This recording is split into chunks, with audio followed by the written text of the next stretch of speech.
Aku bermimpi sedang berada di suatu wilayah yang tanahnya gersang dan tandus dan berwarna krem atau coklat muda.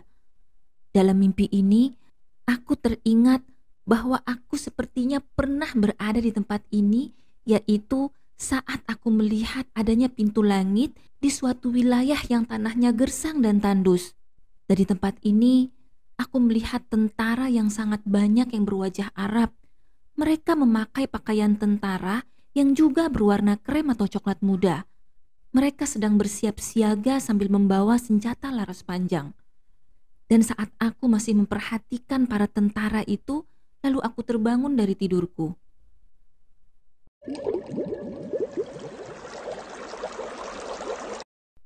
Hikmah mimpi ini antara lain adalah: 1. Mimpi ini adalah isyarat untuk kita agar kita mempelajari tafsir Al-Quran tentang kewajiban jihad fisabilillah. Di antaranya adalah surat Al-Baqarah ayat 190 sampai 192 yang artinya, "Dan perangilah di jalan Allah orang-orang yang memerangi kamu, tapi jangan melampaui batas. Sungguh Allah tidak menyukai orang-orang yang melampaui batas."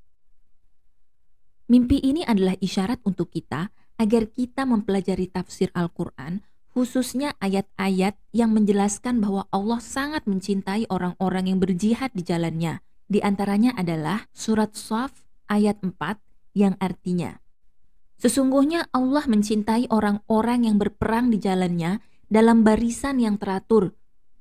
Dan mimpi ini juga isyarat untuk kita agar kita mempelajari tafsir Al-Quran, khususnya ayat-ayat yang menjelaskan tentang kenikmatan surga dan kemuliaan orang-orang yang mati syahid. Di antaranya adalah surat Ali Imran ayat 169 sampai 171 yang artinya, "Dan jangan sekali-kali kamu mengira bahwa orang-orang yang gugur di jalan Allah itu mati. Sebenarnya mereka itu hidup di sisi Tuhannya mendapat rezeki. Mereka bergembira dengan karunia yang diberikan Allah kepadanya, dan mereka bergirang hati terhadap orang yang masih tinggal di belakang dan belum menyusul mereka, bahwa tidak ada lagi rasa takut pada mereka dan mereka tidak bersedih hati. Mereka bergirang hati dengan nikmat dan karunia dari Allah, dan sungguh Allah tidak menyia-nyiakan pahala orang-orang yang beriman, yaitu orang-orang yang menaati perintah Allah dan Rasul setelah mereka mendapat luka dalam perang Uhud. Orang-orang yang berbuat kebajikan dan bertakwa di antara mereka mendapat pahala yang besar." 2. Mimpi ini sangat berkaitan dengan mimpi sebelumnya, yaitu mimpi nomor 6 yang berjudul "Pintu Langit di Atas Bumi Syam". Tanah yang kering dan tandus yang berwarna krem atau coklat muda dalam mimpi ini adalah simbol atau kode dari bumi Syam. Dan tentara bersenjata yang memakai seragam tentara yang juga berwarna krem itu adalah simbol dari para mujahidin yang membela, memperjuangkan, dan menjaga bumi Syam dari tangan musuh-musuh Islam. Mimpi ini juga isyarat untuk kita agar kita mempelajari hadis-hadis penting yang berkaitan dengan negeri Syam, penduduknya, dan peperangan yang terjadi di negeri itu, sehingga kita mengetahui apa yang seharusnya kita lakukan sesuai dengan apa yang telah Allah perintahkan kepada kita sesuai dengan petunjuk Al-Quran dan hadis sahih.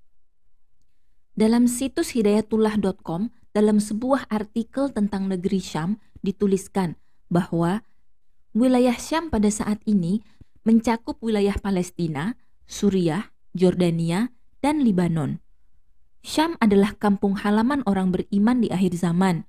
Di tempat inilah kelak menjelang kiamat akan menjadi pusat pertahanan umat Islam.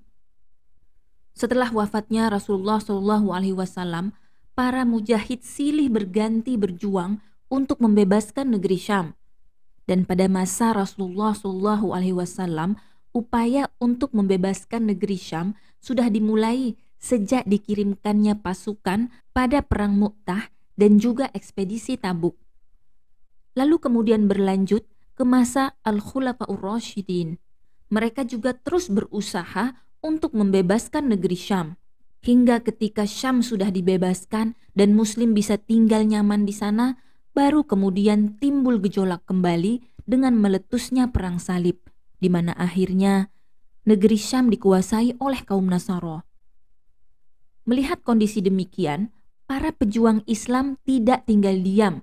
Kemudian muncullah figur-figur mujahid brilian seperti Maudud, Imaduddin Zanki, Nuruddin Mahmud Zanki, Salahuddin Al-Ayyubi, dan lain sebagainya. Ini menunjukkan bahwa jihad di negeri Syam selalu ada hingga akhir zaman. Rasulullah SAW bersabda, "Ketahuilah, sesungguhnya iman pada saat terjadi beragam fitnah berada di Syam." Hadis riwayat Ahmad. Maksud hadis ini adalah ketika terjadi fitnah akhir zaman, maka penduduk yang diakui kualitas keimanannya adalah penduduk negeri Syam, yaitu suatu negeri tempat para mujahid berjuang. Salah satu tempat di Syam dinamakan kota Asqalan. Dijelaskan oleh Nabi Muhammad SAW bahwa wilayah itu adalah sebagai tempat sebaik-baiknya ribat, yaitu berjaga di medan perang untuk menghadapi musuh-musuh Islam dari kaum kafir. Dalam kitab Al-Mu'jamul Kabir, At-Tabrani meriwayatkan dari Ibnu Abbas, ia berkata, Rasulullah SAW bersabda, "Permulaan dari perkara ini yaitu Islam adalah kenabian dan rahmat. Berikutnya, tegaknya khilafah dan rahmat. Selanjutnya, muncul kerajaan dan rahmat. Kemudian, orang-orang memperebutkannya seperti kuda-kuda yang berebut. Maka, kewajiban kalian adalah untuk berjihad. Sesungguhnya, sebaik-baik jihad adalah ribat, dan sebaik-baik tempat ribat adalah Asqalan." Palestina tidak pernah ditaklukkan kecuali diawali dengan penaklukan kota Asqalan. Asqalan sudah dikuasai Islam sejak zaman Khalifah Umar bin Khattab radhiyallahu anhu dan terus dikuasai di masa dinasti Umayyah dan dinasti Abbasiyah. Pada masa Islam, kota Asqalan masuk wilayah Palestina bersama Al-Quds, Nablus, Yafa, dan Gaza. Dan kini, kota itu telah berada di bawah cengkraman Zionis Israel, sehingga mereka mengganti namanya menjadi nama Israel, yaitu Askelon. Hadis lainnya tentang keutamaan negeri Syam adalah dari Ibnu Hawalah. Rasulullah SAW bersabda, "Saat itu akan muncul pasukan perang yang berkelompok-kelompok. Sekelompok pasukan berada di Syam, sekelompok pasukan yang lain berada di Yaman, dan pasukan yang lain berada di Irak." Ibnu Hawalah berkata, "Pilihkanlah untukku, wahai Rasulullah, jika aku menjumpai hal itu." Lalu beliau bersabda, "Bergabunglah ke negeri Syam, karena di sana ada hamba-hamba Allah yang terpilih. Jika kalian tidak bisa, maka pergilah ke negeri Yaman. Berilah air dari kolam kalian. Sesungguhnya Allah Azza wa Jalla telah menyerahkan negeri Syam dan penduduknya kepadaku." Hadis riwayat Ahmad. Hadis yang lainnya tentang negeri Syam adalah dari Muawiyah bin Qurrah radhiyallahu anhu. Nabi SAW bersabda, "Jika penduduk negeri Syam telah rusak, maka tidak ada kebaikan pada kalian. Akan tetap ada pada kalangan umatku sekelompok orang yang mendapatkan pertolongan. Orang-orang yang suka merendahkan tidak akan membahayakan mereka sampai hari kiamat tiba." Hadis riwayat Ahmad. Hadis lainnya adalah dari Abu Darda. Rasulullah SAW bersabda, "Saat terjadinya peperangan yang besar, pangkalan kaum muslimin berada di daerah Gautah, sebuah wilayah di pinggiran kota yang terkenal dengan nama Damaskus, salah satu kota terbaik di negeri Syam." Hadis riwayat Ahmad. Hadis yang lainnya adalah dari Abu Hurairah radhiyallahu anhu. Rasulullah SAW bersabda, "Jika terjadi peperangan yang besar, maka Allah akan mengutus para penolongnya dari Damaskus dari kalangan budak yang telah dimerdekakan, dan mereka adalah tentara Arab yang paling mulia dan yang paling bagus senjatanya. Allah Azza wa Jalla akan memuliakan Islam dengan tangan mereka." Hadis riwayat Ibnu Majah. Hadis yang lainnya adalah dari Salamah bin Nufail radhiyallahu anhu. Rasulullah SAW bersabda, "Akan ada sekelompok orang dari umatku. Mereka selalu menghadapi manusia yang menghalanginya. Allah akan mengangkat hati kaum dengan membutakan hatinya. Lalu sekelompok orang itu akan memerangi mereka, dan Allah memberi rezeki kepada mereka melalui kaum yang dibutakan hatinya itu sampai datang keputusan Allah Azza wa Jalla, dan mereka tetap dalam keadaan seperti itu. Ketahuilah, sesungguhnya benteng pertahanan orang mukmin adalah negeri Syam, dan kuda tertambat pada ubun-ubun mereka yang penuh kebaikan hingga tiba hari kiamat. Hadis riwayat Ahmad. Hadis yang lainnya dari Salim bin Abdullah. Rasulullah SAW bersabda, pada akhir zaman akan keluar api dari Hadramaut yang akan mengumpulkan manusia. Kami berkata, lantas apa yang engkau perintahkan kepada kami wahai Rasulullah? Lalu beliau bersabda, pergilah ke negeri Syam. Hadis riwayat Ahmad. Dan hadis yang lainnya adalah dari Zaid bin Thabit radhiyallahu anhu. Ia berkata, Rasulullah SAW bersabda, kebaikan pada negeri Syam. Kami bertanya, mengapa wahai Rasulullah? Lalu beliau bersabda, karena malaikat rahmah pembawa kebaikan mengembangkan sayap di atasnya. Hadis riwayat Ahmad. 3. Mimpi ini adalah isyarat untuk kita agar kita mengetahui tentang salah satu gerakan jihad di Syam, tepatnya di Palestina yang bernama Hamas. Dalam situs Wa Islam, dalam salah satu artikelnya menjelaskan tentang sejarah berdirinya Hamas. Dituliskan dalam artikel itu bahwa cikal bakal Hamas sebenarnya sudah ada sebelumnya, yaitu bernama Ikhwanul Muslimin atau Persaudaraan Muslim yang didirikan oleh Syekh Hasan Al-Banna di Mesir tahun 1928. Syekh Ahmad Yasin sebagai bapak Hamas sewaktu muda dulu pernah menjadi gerilyawan Ikhwanul Muslimin yang bertempur melawan pasukan Zionis Israel di Palestina ketika Perang Arab melawan Israel pertama di tahun 1948, yang kemudian diikuti dengan Perang tahun 1956, 1967, dan 1973. Dari 4 kali perang tersebut, hampir semuanya dimenangkan Israel, kecuali Perang tahun 1973 di mana tidak ada pemenangnya. Akhirnya, Syekh Ahmad Yasin sadar bahwa generasi muda Palestina harus dikembalikan kepada Islam dari sekulerisme. Sebab pasukan Zionis Israel selama ini selalu menggunakan dalih ideologi Yahudi melalui kitab Talmud mereka sebagai dasar pendudukan mereka atas tanah suci Palestina. Sehingga generasi muda Palestina perlu ditanamkan ideologi Islam yang mendalam untuk menentang pendudukan ilegal atas tanah suci Palestina. Sebab kaum Yahudi sudah diusir dan keluar dari tanah suci Palestina sejak kurang lebih 2000 tahun yang lalu, ketika mereka diusir oleh Kaisar Nero dari Romawi dan menjadi bangsa yang diaspora di seluruh dunia. Sedangkan bangsa Arab Palestina sudah mendiaminya sejak ribuan tahun sebelumnya. Kebangkitan Hamas melalui Intifadah pertama membuat panik pemimpin Zionis Israel, sehingga pada tahun 1988 mereka melakukan banyak penangkapan dan pengusiran tidak terkecuali kepada para pemimpin Hamas, termasuk penangkapan pada Syekh Ahmad Yasin yang pada saat itu buta di tahun 1989, dan di tahun 1992 sebanyak 200 pemimpin Hamas diasingkan oleh Israel di tanah tak bertuan di Libanon Selatan hingga menimbulkan simpati dunia. Setelah Intifadah kedua meletus, yaitu di tahun 2000, Israel semakin menggencarkan tekanannya terhadap Hamas yang kemudian disusul dengan pembunuhan secara keji terhadap Syekh Ahmad Yasin dan Dr. Abdul Aziz Ar-Rantisi di tahun 2003. Serta sahlah syahadah beserta seluruh anggota keluarganya di tahun 2005. Berbagai penangkapan dan penyiksaan terhadap para pemimpin Hamas terus dilakukan oleh Israel. Namun itu semua tidak menghentikan regenerasi kepemimpinan dalam tubuh Hamas. Terbukti, penangkapan yang dilakukan oleh Zionis itu tidak berpengaruh apa-apa, apalagi menghentikan gerakan. Bahkan penangkapan itu semakin memperkuat Hamas dan Hamas semakin mendapat simpati dari rakyat Palestina.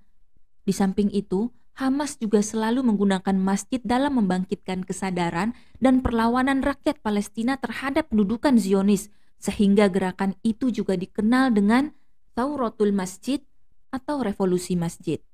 Maka tidaklah mengherankan jika Israel menjadikan masjid-masjid sebagai sasaran penghancuran dalam 3 kali invasi militer ke Gaza. Hamas merupakan sebuah gerakan jihad, dakwah dan politik yang menggunakan masjid dan kampus sebagai medan untuk mendidik kader Islam militan penentang pendudukan ilegal Zionis Israel atas tanah suci Palestina yang di dalamnya terhadap Masjid Al-Aqsa. Tujuan Hamas adalah merebut kembali seluruh tanah suci Palestina dari pendudukan Zionis Israel dan mendirikan daulah Islamiyah di Palestina, sebagaimana disebutkan dalam manifestasi gerakan Hamas. Demi mengembalikan hak-hak kami di negara kami dan meninggikan panji Allah di muka bumi.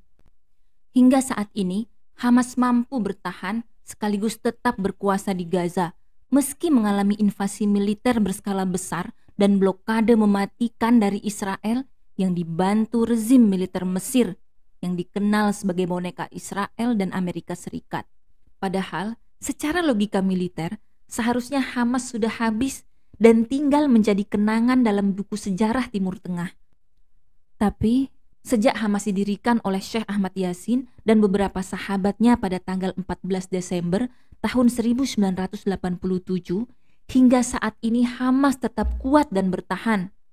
Dan beberapa alasannya adalah, yang pertama, sebagai gerakan perlawanan Islam terhadap pendudukan Zionis Israel, Hamas berideologi Islam. Ruhul Islam dan ruhul jihad inilah yang selalu berkobar pada setiap dada puluhan ribu pasukan Hamas yang dikenal dengan Brigade Izzuddin Al-Qassam. Ribuan pasukan Al-Qassam yang dibantu ribuan pasukan jihad Islam telah mempertahankan Gaza dari invasi militer Zionis Israel. Dalam setiap pertempuran, para pejuang Hamas dan jihad Islam haram mengibarkan bendera putih sebagai tanda menyerah.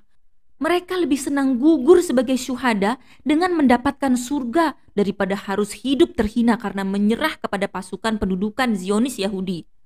Keimanan dan ketakwaan mereka kepada Allah Subhanahu wa Ta'ala memang luar biasa. Yang kedua, adanya dukungan moral dan material dari umat manusia seluruh dunia yang cinta damai terhadap perjuangan Hamas. Walaupun dalam setiap peperangan, persenjataan Hamas jauh lebih sedikit daripada persenjataan musuh-musuhnya. Tetapi Hamas tetap memenangkan perang dalam bentuk yang lain, seperti perang informasi, opini, dan media massa dunia. Dan yang ketiga, pembangunan ratusan terowongan di sepanjang perbatasan Mesir dan Gaza untuk menghindari blokade Israel. Ternyata, terowongan-terowongan itu mampu menghidupkan perekonomian Gaza. Dan yang keempat, regenerasi para pemimpin Hamas berjalan lancar tanpa gejolak politik. Setelah syahidnya Syekh Ahmad Yasin di tahun 2003 karena dibom oleh Israel, kendali kepemimpinan Hamas dipegang oleh Dr. Abdul Aziz Al-Rantisi. Tapi tidak berselang lama kemudian, Abdul Aziz Al-Rantisi juga dibunuh oleh Israel di tahun yang sama, yaitu di tahun 2003. Sehingga kendali kepemimpinan Hamas kemudian dipegang oleh Perdana Menteri Ismail Haniyah untuk kepemimpinan di dalam negeri, yaitu di Gaza, dan Khalid Mishal untuk kepemimpinan di luar negeri, yaitu di Qatar. Keduanya dikenal sebagai kader militan Syekh Ahmad Yasin. Dan di sebuah artikel di dalam situs muhammadiyah.com yang judulnya Hamas, Baitul Maqdis dan Izzah Islam, diterangkan bahwa Hamas memiliki ciri-ciri sebagai salah satu kelompok yang masuk dalam kategori Taifah al-Mansurah karena mereka berada pada jalur yang hak dan mereka tidak takut kepada musuh. Mereka terus berjuang di medan laga, menegakkan perintah Allah dan insya Allah pada akhirnya mereka akan mendapatkan kemenangan. Karena sudah jelas seperti janji Allah, jika yang dibawa itu adalah benar-benar al-haq, maka kebatilan akan zahuqa atau lenyap. At-Taifah al-Mansurah adalah sedikit dari kelompok yang dipilih oleh Allah Subhanahu wa Ta'ala dibandingkan dengan jumlah kaum muslimin yang besar. Mereka adalah kelompok yang tidak takut dengan celaan, tidak bersedih hati dan berputus asa dengan tekanan, selain hanya berharap kemenangan pada Allah Subhanahu wa Ta'ala. Imam An-Nawawi dalam Syarah Sahih Muslim menerangkan bahwa mereka itu yaitu orang-orang yang dimaksudkan dalam At-Taifah Al-Mansurah, memiliki latar belakang yang berbeda-beda. Di antara mereka, ada yang berjuang lewat medan perang, fuqaha, ahlul ilmi, ahli zuhud, penegak amar ma'ruf nahi mungkar, atau pelaku-pelaku kebaikan yang lain. Bisa saja mereka berada dalam satu wilayah ataupun menyebar di berbagai penjuru dunia. Nabi Muhammad SAW pernah bersabda tentang Taifah Al-Mansurah. Dari Al-Mughirah bin Syu'bah radhiyallahu anhu, Rasulullah SAW bersabda, "Pasti akan selalu ada sekelompok orang dari umatku yang senantiasa meraih kemenangan sampai ketetapan dari Allah Azza wa Jalla datang menghampiri mereka, dan mereka pun tetap di atas kemenangannya." Hadis riwayat Bukhari. Dan terbukti hingga hari ini Hamas merupakan salah satu gerakan jihad yang menjaga izah atau kehormatan umat Islam di seluruh dunia, terutama ketika Baitul Maqdis dan Masjid Al-Aqsa dalam keadaan terjajah. Semoga Allah Subhanahu wa taala senantiasa memberikan kekuatan dan kesabaran kepada para mujahidin Palestina dalam meninggikan panji Allah dan menjaga kehormatan bangsa Palestina dan kaum muslimin dalam melawan orang-orang yang paling keras permusuhannya kepada kaum muslimin, yaitu Zionis Yahudi. Allah telah memuliakan pasukan Islam dengan jihad. Allah telah meninggikan mereka dengan syahid di jalannya. Dan Allah juga telah menjanjikan mereka dua ganjaran terbesar, yaitu kemenangan dan surga yang abadi. 4. Mimpi ini juga berkaitan dengan mimpi sebelumnya, yaitu mimpi nomor 29 tentang seorang ulama tua yang berjihad dengan berdakwah tauhid dan berusaha menegakkan syariat Islam di muka bumi. Dan di dalam mimpi ini, seorang ulama yang bernama Syekh Ahmad Yasin bersama beberapa ulama yang lain telah membentuk Hamas, yaitu gerakan pembebasan bumi Syam dari musuh-musuh Islam. Dalam mimpi nomor 29 itu, ulama tua itu telah berjihad dengan menyampaikan dakwah tauhid, dan juga Novel Baswedan telah berjihad dengan keberaniannya dalam memberantas korupsi. Sedangkan dalam mimpi ini diterangkan tentang bentuk jihad yang lain, yaitu jihad dengan cara berperang di jalan Allah dengan menggunakan senjata, dan juga dalam bentuk menginfakkan harta untuk mendukung para mujahidin yang sedang berjuang fi sabilillah. Allahu a'lam bishawab.